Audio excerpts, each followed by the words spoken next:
But we know Christianity or Judaism can't be true because their books haven't been preserved. They have contradictions in their books, etc., etc., etc.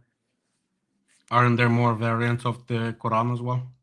Hafs and Yeah, other. so these stylistic recitations are not contradictory. So, for How example, let about me give the you an example.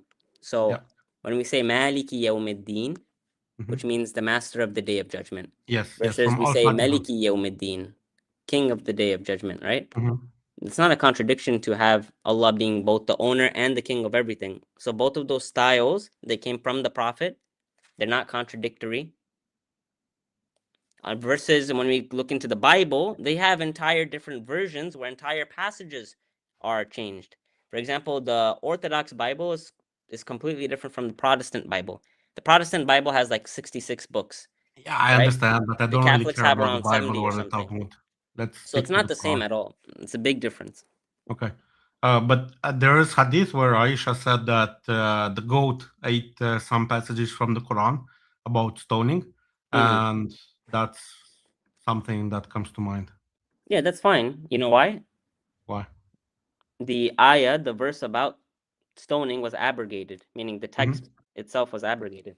So it's like even So if the verse itself was removed from the Quran, from the Prophet and Allah, that they removed a verse from the Quran with Allah's authority, and then later it gets eaten by a sheep, it wouldn't affect the Quran because it was already removed in the first place. You get the argument, right? yeah, I understand that. But this naskh, I think it's called naskh or something like that, the Abrogation. abrogation, right? Uh, why didn't Allah Subhanahu wa Taala gave from the get go the right guidance? Yeah, so the confusion is to think that, oh, if there's a ruling in the Quran or if there's a text of the Quran, and then Allah and His Messenger, they remove it, that means there was a mistake the first time. No. Allah uses the conditions of people to send down what is most important and pertinent at the time. So, for example, if my doctor, he sends me a certain medication because I'm in a certain condition. Later on, my condition changes. And now the doctor, what he does is he gives me a new medication based on my new condition. That wouldn't mean the doctor made a mistake the first time. It was just not as relevant now, right?